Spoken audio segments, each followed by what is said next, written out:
अस्सलाम वालेकुम and welcome back to a new lecture. My name is Mohammad Mugees Asif और आज हम बात करेंगे पाइथन की बेसिक्स के बारे में। तो सबसे पहले हम स्टार्ट करते हैं। आप लोगों ने सर्च में जाना है और यहाँ से एनाकोंडा नेविगेटर को ओपन कर लेना है। तो आप यहाँ पे लिखेंगे एनाकोंडा नेविगेटर। हम लोग बेसिकली यूज़ कर रहे होंगे जुपिटर नोटबुक को पाइथन के लिए, और पाइथन के जितना भी इंटरफेस है हम लोग उस पर काम कर रहे होंगे। तो मैंने यहाँ पे नेविगेटर ऑलरेडी ओपन किया हुआ था, तो मैं इसको ओके कर देता हूँ और यहाँ मेरे पास एनाकोंडा नेविगेटर ओपन हो गया है।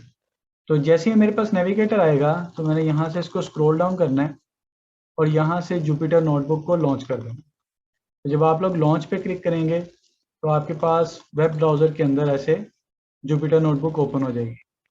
तो इसका एक और भी तरीका है कि आप लोग बजाय एनाकोंडा को ओपन करके और फिर जुपिटर नोटबुक को ओपन करें, आप लोग डायरेक्ट यहाँ पे लिख सकते हैं जुपिटर नोटबुक। तो सर्च में जब आप लिखेंगे तो वो एनाकोंडा 3 के साथ ऑटोमेटिकली यही पेज आपके सामने ले आएगा। तो हमने जितना भी काम करना है इसी में करना है। तो अब यहाँ पे हम क्या करेंगे, जुपिटर नोटबुक में पाइथन की फाइल बनाने के लिए आप लोगों ने यहाँ न्यू पे क्लिक करना है और यहाँ पे ऑप्शन आ रहा है पाइथन 3 का, तो आप इस पर क्लिक कर देंगे।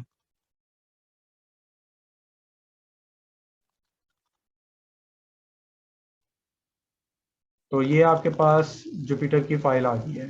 तो क्योंकि यहाँ से हम रीनेम कर सकते हैं अपने डॉक्यूमेंट को, तो जो भी हमारी फाइल है, तो मैं यहाँ पे नोटबुक का नेम लिखने लगा हूँ, बेसिक्स ऑफ पाइथन, और इसको मैंने रीनेम कर दिया। अच्छा, यहाँ पे सबसे पहले हम प्रिंट करवाते हैं, फिर मैं आपको एक चीज़ बताता हूँ कि जुपिटर नोटबुक में हम लोग किस तरीके से रन कर रहे होते हैं। तो सबसे पहले मैं यहाँ पे करता हूँ प्रिंट, सॉरी यहाँ पे लिखना है प्रिंट। तो आप लोगों ने याद रखना है कि जब भी आप लोग स्ट्रिंग फॉर्म में कुछ लिखना चाह रहे होंगे, यानी कि स्ट्रिंग डाटा टाइप जब यूज़ कर रहे होंगे, तो मैसेज को डिक्लेयर करने के लिए, यानी स्ट्रिंग को डिक्लेयर करने के लिए आपने डबल कोटेशन मार्क यूज़ करना है या सिंगल कोटेशन मार्क यूज़ करना है या ट्रिपल कोटेशन मार्क यूज़ करना है। तो ये आप कोई भी कोटेशन मार्क इसमें यूज़ कर सकते हैं। तो this course is a fast track. तो हम लोग बेसिकली फोकस कर रहे होंगे ज़्यादातर कि हम लोगों ने किस तरीके से वॉइस असिस्टेंट बनाना है पाइथन के साथ। तो मैं बेसिक्स को कवर कर रहा हूँ लेकिन थोड़ा क्विकली कर रहा हूँ।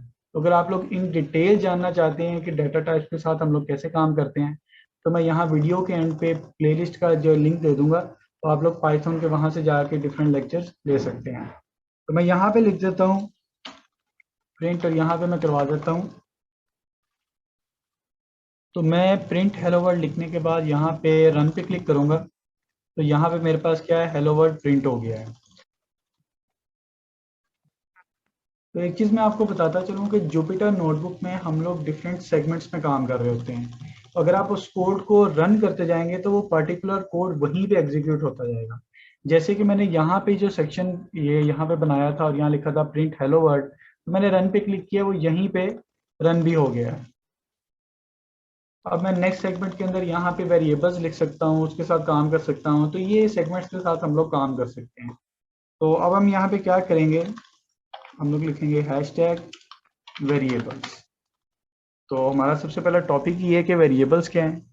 तो वेरिएबल्स क्या करते हैं, वेरिएबल्स स्टोर्स द डाटा। तो जब मैं हैश लिखूंगा और हैश लिख के हम लोग वेरिएबल्स लिखेंगे या कोई भी मैसेज लिखेंगे, हैश हम यूज करते हैं किसी भी लाइन को, किसी भी पर्टिकुलर कोड को कमेंट करने के लिए। अब ये कोड एग्जीक्यूट नहीं होगा क्योंकि मैंने हैश के साथ लिखा हुआ है। तो hash is use for committing the code. तो अब मैं यहाँ पे क्या करूँगा, इसके बाद मैं एंटर प्रेस करता हूँ। तो अब मैं यहाँ पे एक वेरिएबल बनाता हूँ, name is equal to Mughees. तो उसके बाद मैं यहाँ पे कर देता हूँ my age is equal to 26। ठीक है। अच्छा, अब वेरिएबल्स जो है जब तक हम लोग उसको कॉल नहीं करते तब तक वो यूज में नहीं आते। अब मैं यानी कि इसको यहाँ पे रन करूँगा तो ये ब्लॉक ऑफ कोड ने कुछ भी नहीं किया क्योंकि मैंने इसको यूज नहीं किया। अब मैं प्रिंट करवाता हूँ और प्रिंट करवा के मैं यहाँ पे लिखता हूँ नेम और इसी तरह मैं यहाँ पे प्रिंट करवाता हूँ और यहाँ लिख देता हूँ एज। तो मैंने इन दोनों वेरिएबल्स को कॉल किया यहाँ पे। अब मैं जब रन करूँगा तो उसने बता दिया है कि नेम क्या है मुगीस और एज क्या है 26। अच्छा, यहाँ पे मैं आपको एक फंक्शन बताना चाह रहा हूँ, टाइप फंक्शन, जिससे आपको पता चलेगा कि जो भी वेरिएबल में आपने डेटा स्टोर किया है वो किस डाटा टाइप का है। तो सबसे पहले मैं यहाँ पे लिखता हूँ टाइप और यहाँ पे मैं लिख देता हूँ नेम। अब मैंने इसको रन किया तो उसने बता दिया कि ये स्ट्रिंग डाटा टाइप है। जैसा कि मैंने पहले बताया कि जब भी हम स्ट्रिंग डाटा टाइप को स्टोर करना चाहते हैं तो हम सिंगल, डबल या ट्रिपल कोटेशन मार्क यूज कर रहे होते हैं। तो इसी तरह जब अगर आप लोगों ने नंबर वगैरह स्टोर करने हैं यानी इंटीजर डाटा टाइप को स्टोर करना है तो फिर इसकी ज़रूरत नहीं है। इसी तरह मैं यहाँ पे लिख देता हूँ टाइप और यहाँ पे मैं कर देता हूँ एज। तो जब मैं इसको रन करूँगा तो उसने बता दिया कि ये इंटीजर डाटा टाइप है। इस तरीके से हम लोग वेरिएबल्स में डाटा स्टोर कर रहे होते हैं। इसमें आप लोग फ्लोटिंग डाटा भी स्टोर करवा सकते हैं। तो इस तरीके से हम लोग डिफरेंट वेरिएबल्स के साथ काम करते हैं। नेक्स्ट हम बात करेंगे मैथमेटिकल ऑपरेशंस के बारे में। तो यहाँ पे मैं स्टार्ट कर लेता हूँ। एक वेरिएबल बनाते हैं हम, उसमें इंटीजर वैल्यू स्टोर कर देते हैं 10, और दूसरा वेरिएबल बनाते हैं उसमें हम स्टोर कर लेते हैं 5। तो रन करेंगे हम और नेक्स्ट सेगमेंट में मैं कर लेता हूँ ताकि आपको क्लियरली नज़र आ जाए कि हम क्या कर रहे हैं यहाँ पे। अब हम यहाँ पे क्या करते हैं, हम लोग प्रिंट करवाते हैं और वेरिएबल में करते हैं हम a प्लस बी, और इसको मैं रन करता हूँ। तो देखें a और b जो मैंने वेरिएबल में जो स्टोर करवाया था इंटीजर डाटा टाइप, उनकी एडिशन परफॉर्म हो गई है। तो इसी तरीके से मैं यहाँ पे क्या करूँगा, मैं माइनस करके दिखाता हूँ। रन किया तो 10 माइनस 5 5 होता है। इसी तरीके से हम मल्टीप्लाई करते हैं तो ये 50 आ गया, और फिर लास्ट में हम लोग कर लेते हैं डिवाइड। तो इसको मैंने रन किया तो यहाँ पे 2.0 आ गया। तो इस तरीके से बेसिकली हम लोग काम कर रहे होते हैं डिफरेंट मैथमेटिकल ऑपरेटर्स के साथ जो है। तो अब यहाँ पे एक और चीज़ है कि सपोज करें मैं वैल्यू अपडेट करूँ और वैल्यू अपडेट करने के बाद फिर से एडिशन परफॉर्म करूँ तो क्या होगा। तो मैं यहाँ पे एक एग्जांपल लेता हूँ, a is equal to a plus 5। अच्छा, यहाँ ज़रूरी नहीं कि सिर्फ आप दो वेरिएबल्स को आपस में ऐड करवाएं, आप खुद से नंबर भी दे सकते हैं। अब ये मैं कहना क्या चाह रहा हूँ कि पहले हम राइट साइड को देख लेते हैं। a में हमारे पास क्या वैल्यू है इस वक्त, 10, और मैंने कौन सा नंबर का है, मैं नंबर चेंज कर लेता हूँ, 7 कर देता हूँ यहाँ पे। तो मैंने कहा है कि a में हमारे पास वैल्यू जो है वो 10 है और उसमें ऐड कर दो 7। तो जो आंसर होगा वो वैल्यू अपडेट कर दो a की। ठीक है, तो अब मैं यहाँ पे इसको जब रन करूँगा तो अब मैं इसको प्रिंट करवाता हूँ a को। तो मैंने रन किया तो देखें अब मेरे पास जो वैल्यू है a की वो हो गई है 17। तो ये थे कुछ बेसिक मैथमेटिकल ऑपरेटर्स, और अब हम कंपैरिजन ऑपरेटर्स के बारे में बात कर लेते हैं। यहाँ पे मैं कमेंट करता हूँ और यहाँ लिख देता हूँ कंपैरिजन ऑपरेटर्स। ठीक है, तो कंपैरिजन में हमारे पास होता है इक्वल्स टू, और इक्वल्स टू हम इस तरह लिखते हैं। फिर नॉट इक्वल टू हम ऐसे लिखते हैं। फिर हमारे पास आता है स्ट्रिक्टली ग्रेटर देन और लेस देन, और फिर हमारे पास होता है लेस देन और इक्वल्स टू, और फिर ग्रेटर देन और इक्वल्स टू। तो ये कुछ कंपैरिजन ऑपरेटर्स हैं, और यहाँ पे भी हम इसको डिटेल में डिस्कस करेंगे एक एक वैल्यू स्टोर करवा के और उसको वेरिएबल का नेम देकर। तो मैं रन करता हूँ, ये एरर देगा। तो मैं यहाँ एक वेरिएबल बना लेता हूँ f। यानी कि हमारी फर्स्ट वैल्यू, और यहाँ पे मैं स्टोर करवा देता हूँ 150। ठीक है, उसके बाद मैं यहाँ पे जी लिख देता हूँ और यहाँ पे मैं स्टोर करवा देता हूँ 200। मैंने रन कर दिया। अब एफ में हमारे पास स्टोर हुआ हुआ है 150 और जी में है 200। अब मैं यहाँ पे करता हूँ print f is equal to g. तो मैं कंपेयर करना चाह रहा हूँ, मतलब कि एफ और जी की जो वैल्यू है, जो इनमें वैल्यू स्टोर है, वो आपस में इक्वल है। तो क्या 150 और 200 आपस में इक्वल है? नहीं, बिल्कुल नहीं। तो हमारे पास जो आउटपुट है वो फॉल्स आएगी। तो मैंने रन किया तो हमारे पास आउटपुट आ गया फॉल्स। तो फिर मैं यहाँ पे एक काम करता हूँ। अब यही चीज़ हम करते हैं इज नॉट इक्वल्स टू, यानी कि एफ और जी की वैल्यू आपस में इक्वल नहीं है। तो अब मैं इसको रन करता हूँ तो वैल्यू, जो हमारे पास वैल्यू रिटर्न होगी दैट इज ट्रू, कि हाँ हम सच बोल रहे हैं, बिल्कुल 200 और 150 आपस में इक्वल नहीं है। तो इसके बाद हम लोग देखते हैं ग्रेटर देन और लेस देन। तो पहले मैं कर लेता हूँ कि प्रिंट करो एफ इज ग्रेटर देन जी। तो क्या एफ की वैल्यू जी से बड़ी है? No, false. रन किया तो फॉल्स हो गया। अब इसमें यहाँ पे मैं कर लेता हूँ एफ इज लेस देन जी।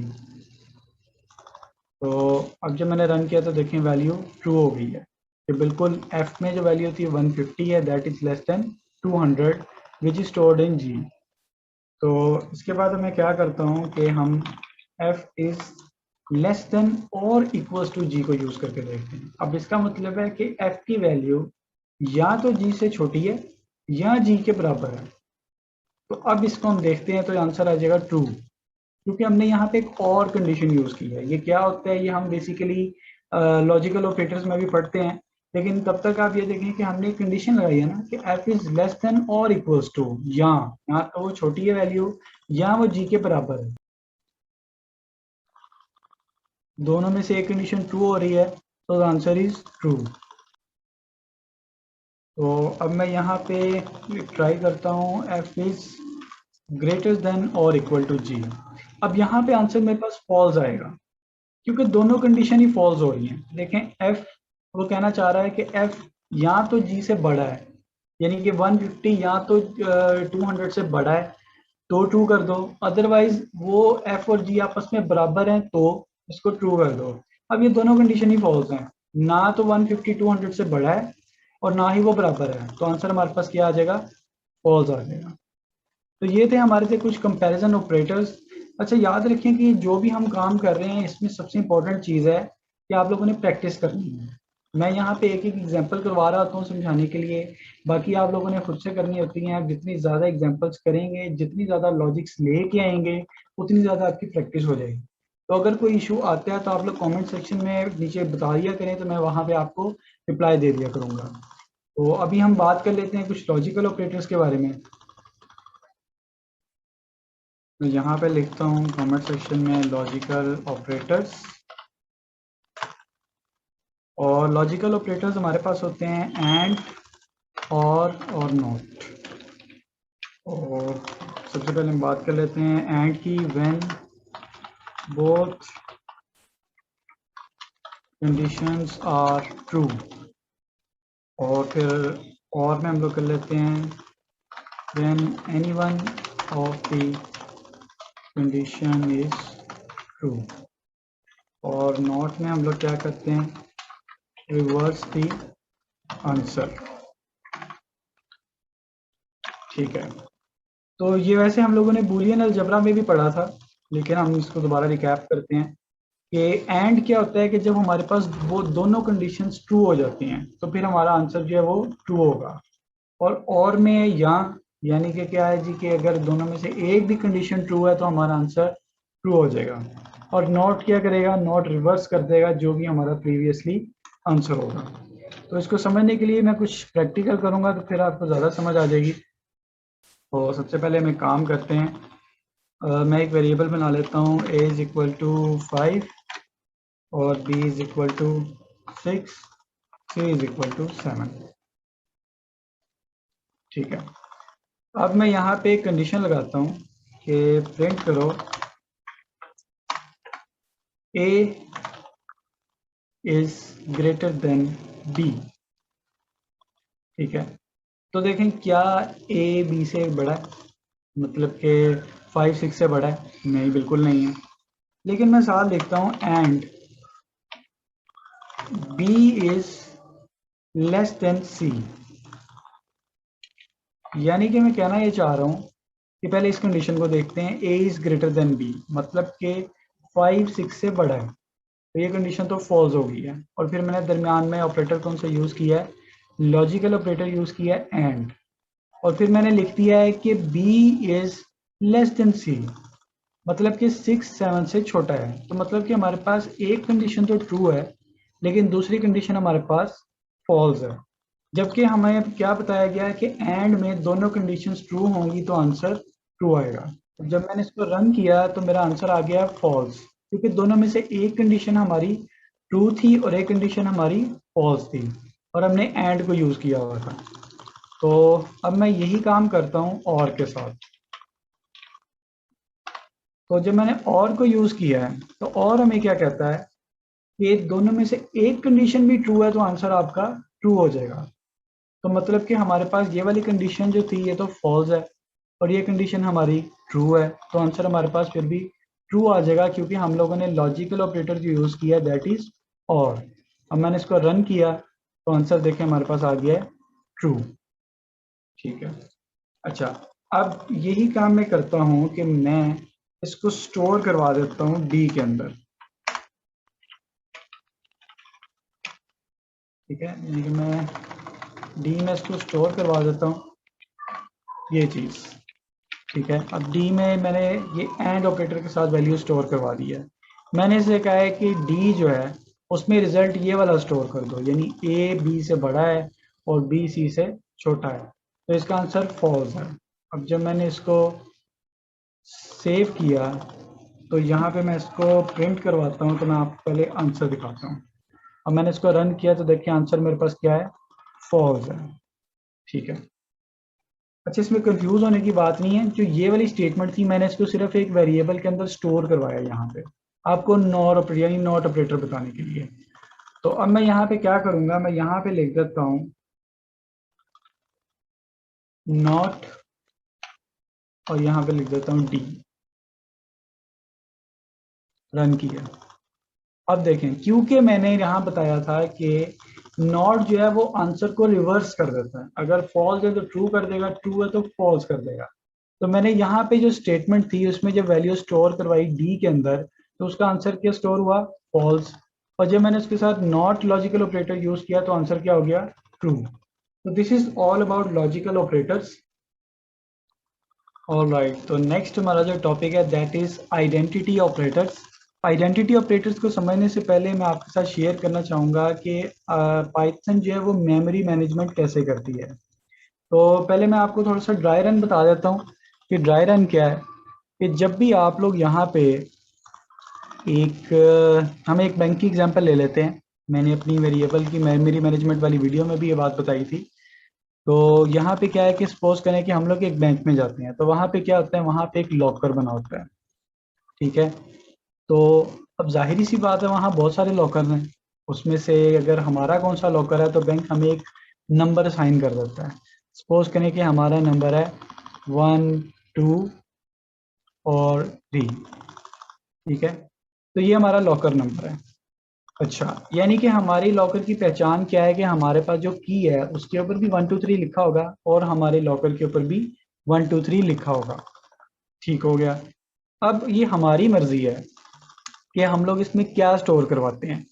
मैं यहाँ पे जेवर भी रख सकता हूँ, ठीक है, मैं यहाँ पे चाहूँ तो कोई पैसे भी स्टोर करवा सकता हूँ। ठीक है, अब ये हमारी मर्जी है, बैंक ने कोई रिस्ट्रिक्शन नहीं लगाई कि आप इसमें यही चीज़ सिर्फ स्टोर करवाएं, आप लोगों ने सिर्फ यही डाटा टाइप स्टोर करनी है, आप कुछ भी लिख सकते हैं। अच्छा, अब जो चीज़ मैं रखना चाह रहा हूँ, जेवर पैसा, ये हमारी डाटा टाइप है, ये डाटा की किस्म है जो मैं स्टोर करना चाह रहा हूँ। अब ये जो हमारा लॉकर है, ये जो हमारा लॉकर है यहाँ पे, ये हमारे पास क्या है कि हमें एक कंटेनर दिया जाता है मेमोरी में, मेमोरी का ये कंटेनर होता है। ठीक है, अब ये जो नंबर हमें दिया गया 1 2 3, व्हाट इज दैट? ये हमारा वेरिएबल है जिससे हमें पता चलता है कि हमने लॉकर में किस किस्म का डाटा स्टोर करवाया। ठीक है, तो ये थोड़ा सा ड्राई रन है। अब मेरा आपसे एक क्वेश्चन है कि मैंने दो वेरिएबल्स बनाए हैं और दो वेरिएबल्स के अंदर मैं वैल्यू स्टोर करवाना चाह रहा हूँ 5, यानी कि इंटीजर डाटा टाइप 5 को मैं स्टोर करवाना चाह रहा हूँ ए के अंदर भी और फिर बी के अंदर भी। तो जो हमारे पास कंटेनर होगा पाइथन पाइथन में, ये हमारे पास एक लॉकर था, इसमें सपोज करें ये ए का कंटेनर है। मैं इसको ज़रा इजी कर देता हूँ। अब यहाँ पे मैं लिख देता हूँ ये हमारे पास ए है। ठीक है, तो अब आप लोग मुझे बताएं कि क्या जब मैं बी के अंदर भी 5 वैल्यू को स्टोर करूंगा तो क्या वो एक नया लॉकर बनाएगा या कि ये भी उसी को पॉइंट करेगा जो कि ऑलरेडी ए में पड़ा हुआ है? तो इसका आंसर है कि पाइथन जो है वो मेमोरी वेस्ट नहीं करता।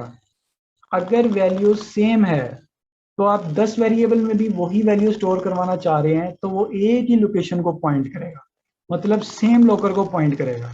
अगर एक बंदा आके कहता है 5 किधर पड़ा है, वो कहेगा लॉकर ए में। बी कहता है मुझे भी 5 चाहिए, वो कहेगा लॉकर ए में पड़ा हुआ है। वहां से उठा के हमें वो वैल्यू असाइन करता जाएगा। तो इस तरीके से पाइथन मेमोरी मैनेज कर रहा होता है। यहाँ पे हमारे पास एक फंक्शन आता है आईडी फंक्शन, यानी कि आईडी से हमें पाइथन बताता है कि आपको मेमोरी में कौन सा एड्रेस दिया गया है। अभी मैं उसका यहाँ पे क्या करता हूँ, एक प्रैक्टिकल करता हूँ आपके सामने, तो फिर आपको वो क्लियर हो जाएगा कॉन्सेप्ट। यहाँ पे अभी क्या बात हुई है, मैं यहाँ पे एक वेरिएबल बनाता हूँ ए और उसमें वैल्यू स्टोर कर रहा हूँ 5। अब मैं यहाँ पे आईडी फंक्शन यूज़ कर रहा हूँ, ए लिखा और इसको जब मैंने रन किया तो ये मुझे बता रहा है कि मेमोरी में मुझे ये एड्रेस दिया गया है, यानी कि 5 वैल्यू इस एड्रेस पे स्टोर है। अब मैं यहाँ पे एक और वेरिएबल बनाता हूँ बी और उसमें भी मैं 5 वैल्यू को असाइन कर देता हूँ। तो अब मैं आईडी लिखूंगा और यहाँ पे कर देता हूँ बी। जब मैंने इसको रन किया तो देखें दोनों वैल्यूज सेम है, दोनों का एड्रेस एक ही है। ये वही चीज़ है, पाइथन कहता है कि हम लोग मेमोरी को वेस्ट कर रहे थे अगर हम एक ही चीज़ स्टोर करने के लिए multiple variables multiple address utilize करें। अब सेम डाटा टाइप से क्या मुराद है कि मैं यहाँ पे एक वेरिएबल बनाता हूँ सी और उसमें इंटीजर डाटा टाइप की बजाय मैं 5 जो है वो स्ट्रिंग में स्टोर करवा देता हूँ। यानी मैं यहाँ पे डबल कोटेशन मार्क को यूज़ कर रहा हूँ और यहाँ पे मैंने 5 लिख दिया। अब ये दोनों डाटा टाइप्स चेंज हैं, ये 5 है, ये इंटीजर है, जबकि ये स्ट्रिंग है। अब देखें जब मैं आईडी ऑफ सी करूँगा तो भले आंसर हमने 5 ही स्टोर करवाया लेकिन डाटा टाइप चेंज हो गई है, तो मुझे एक एड्रेस अलग से एलोकेट किया जाएगा। अब मैंने इसको रन किया तो देखें ये एड्रेस और इस एड्रेस में बहुत फर्क है। तो आपकी सिर्फ नंबर नहीं, आपकी डाटा टाइप भी सेम होनी चाहिए, यानी कि एक ही चीज मल्टीपल एड्रेस ना ले, ये कॉन्सेप्ट है पाइथन का। अब यहाँ पे मैं इसको चेक करने के लिए आपको एक ऑपरेटर बताता हूँ, दैट इज आइडेंटिटी ऑपरेटर। और वो किस तरह हम चेक करते हैं कि ए इज बी, यानी मैं ये कहना चाह रहा हूँ कि ए और बी एक ही चीज है। जब मैं इसको रन करूंगा तो आंसर ट्रू आ रहा है क्योंकि दोनों का एड्रेस क्या है, सेम। लेकिन अगर मैं यहाँ पे करता हूँ कि ए इज सी तो डाटा टाइप तो चेंज थी, एड्रेस भी चेंज था, तो आंसर क्या आ जाएगा, फॉल्स। अब यहाँ पे एक और चीज टेस्ट करते हैं। अगर मैं यहाँ पे कर देता हूँ कि ए इज नॉट सी, अब मैं सच बोल रहा हूँ कि ए और सी आपस में बराबर नहीं है, ए और सी एक ही चीज नहीं है। डाटा टाइप का फर्क है, एड्रेस का फर्क है। अब जब मैंने इसको रन किया तो आंसर क्या आ गया, ट्रू। तो इस तरीके से हम लोग आइडेंटिटी ऑपरेटर्स के साथ काम कर रहे होते हैं। So that's all about basics of Python. तो नेक्स्ट में हम लोग कंडीशनल स्टेटमेंट्स के बारे में बात करेंगे। See you in the next lecture, take care, stay blessed, अल्लाह हाफिज।